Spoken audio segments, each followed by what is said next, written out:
May the words of my mouth and the meditations of all of our hearts be acceptable in your sight, O God, our strength and our Redeemer. Amen. You may be seated. Good morning. It's a privilege to be with you this morning on the auspicious occasion that is the feast of Blessed Absalom Jones. This morning I want to preach on the questions of fascism, friendship, and freedom. But first I want to put our reading from Galatians, from the 5th chapter of Galatians, in conversation with the reading from Corinthians right in front of you. In the 5th chapter of Galatians, it is written rather plainly, "For freedom, Christ has set us free." For freedom, Christ has set us free. And in the 15th chapter of the first letter of Paul to the Corinthians, he writes, "Now if Christ is proclaimed as raised from the dead, how can some of you say that there is no resurrection of the dead? If there is no resurrection of the dead, then Christ has not been raised. And if Christ has not been raised, then our proclamation has been in vain, and your faith has been in vain." I'm going to say that again. "And if Christ has not been raised, then our proclamation has been in vain, and your faith has been in vain." I'll stop there. I want to begin by saying, and first, let me welcome the parish of St. Mary in Palms, my people who are here with us this morning.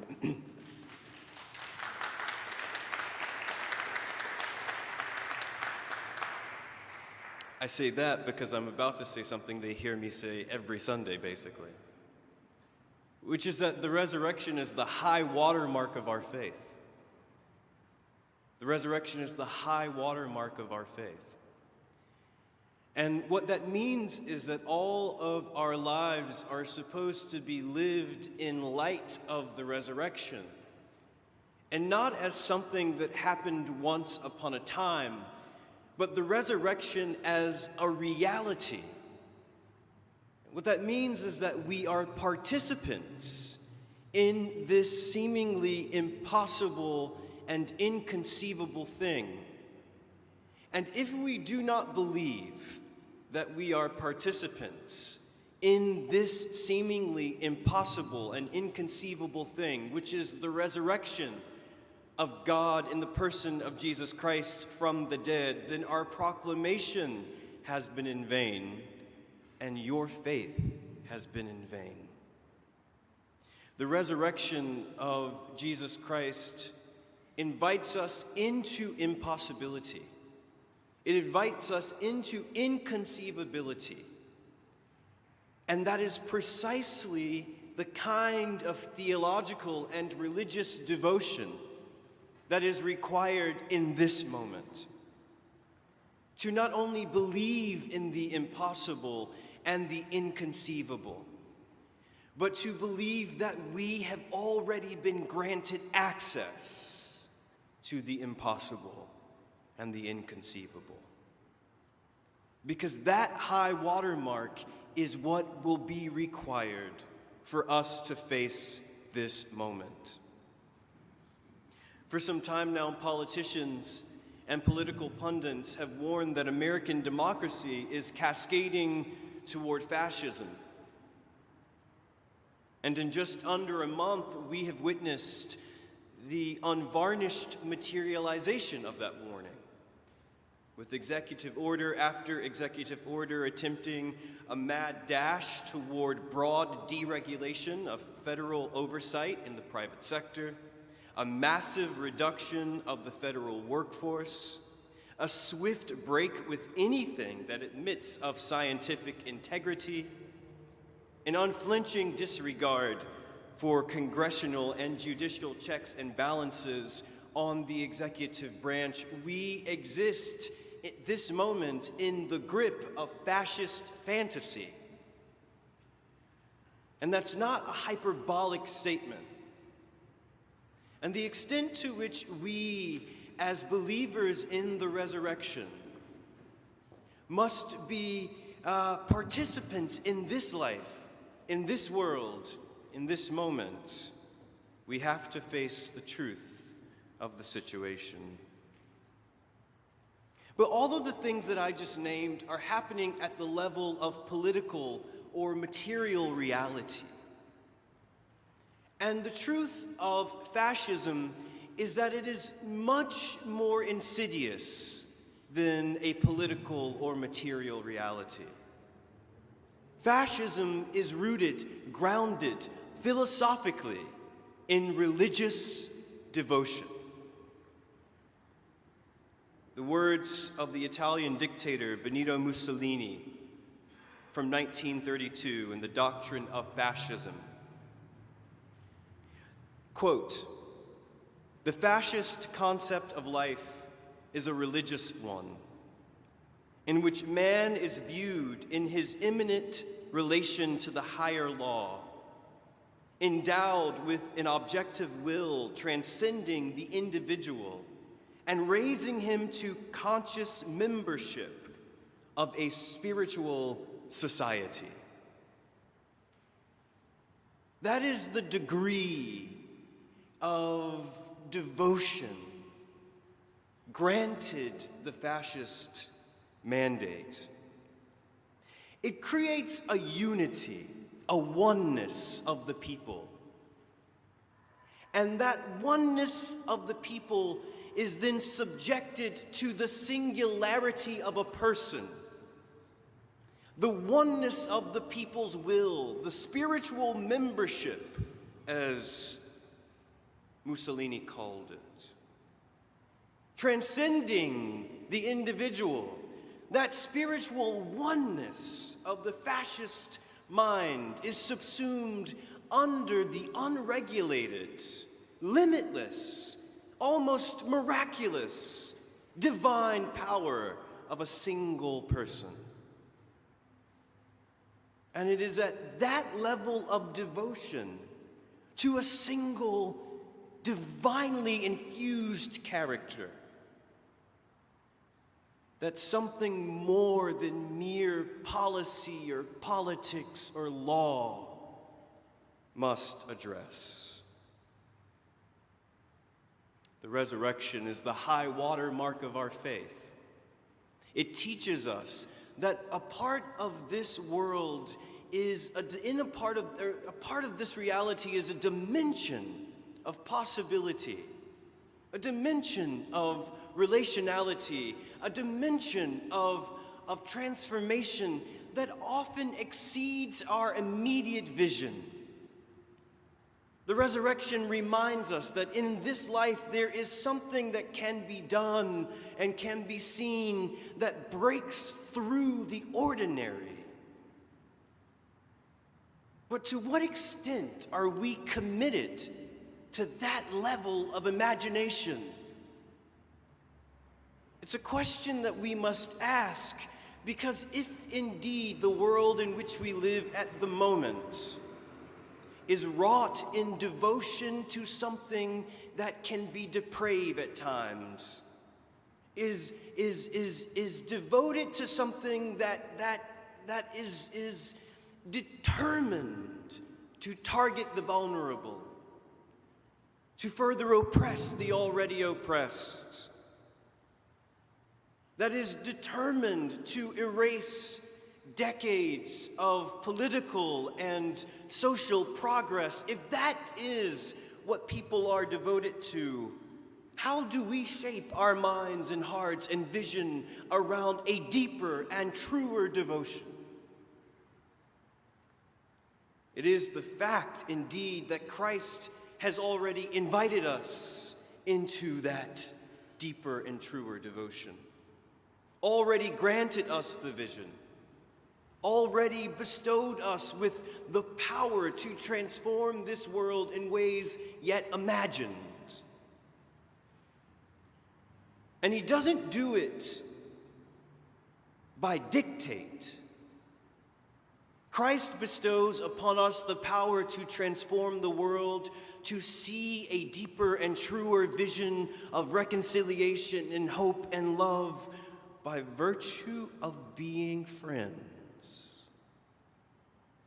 That it is through the divine friendship of Christ that we are granted partnership in changing this reality. But what is the nature of this friendship? That it allows for us to be participants in a transformed reality. What is the nature of this friendship given to us and granted to us by Christ? That it bestows us with the power to face what seems to be often unrelenting and traumatic and violent and oppressive forces. It is the power of friendship specifically,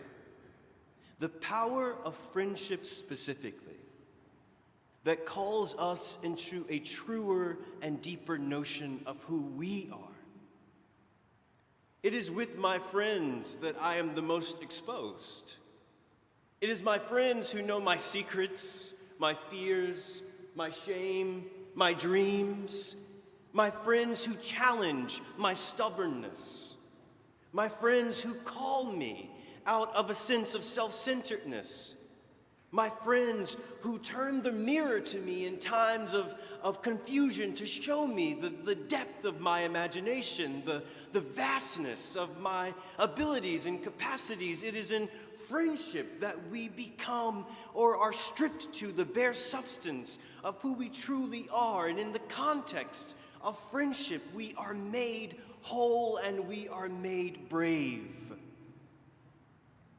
Friendship gives us the capacity to face the world with a deep knowledge of how we are constituted, of what makes us tick, of how we thrive, of where we thrive.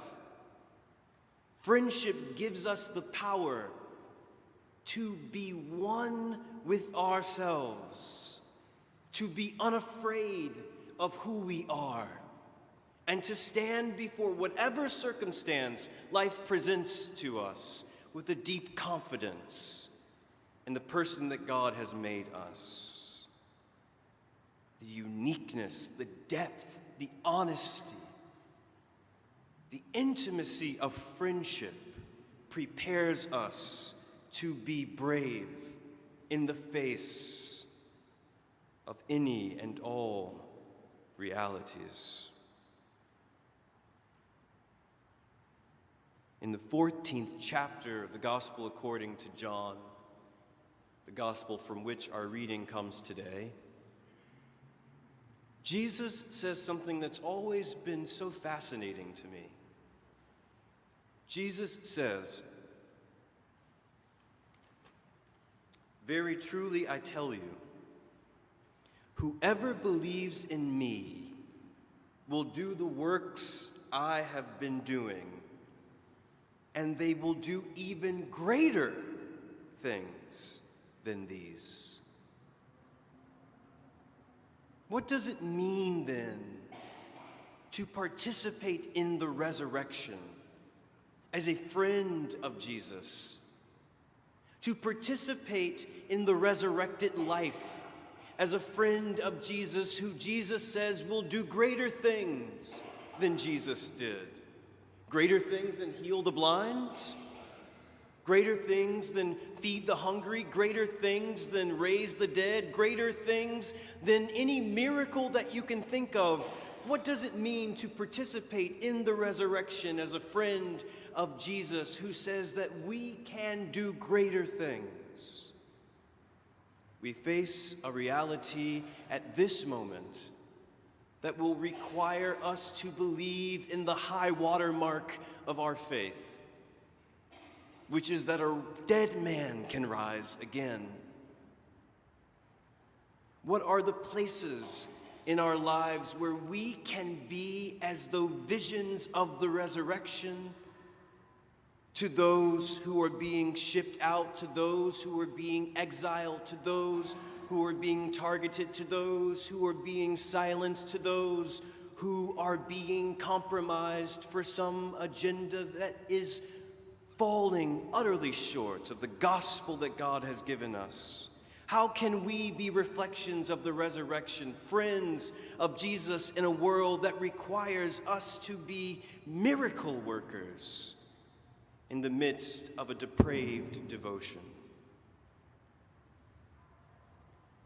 On this feast of Absalom Jones, we remember a man in friendship with Richard Allen, who founded the Free African Society, who believed that the work of the resurrection was to abolish slavery, who believed that the work of the resurrection was to stand firm in the midst of disaster and chaos and threat to one's life for the truth of the gospel, which is that we are all made in the image of God. As friends of Jesus, we face the perils of a fascist grip by believing that we are participants in an already resurrected life, and therefore calling forth into this world a reconciled humanity that may at this moment seem beyond our imagination, but according to Jesus is not beyond our capacity. Amen.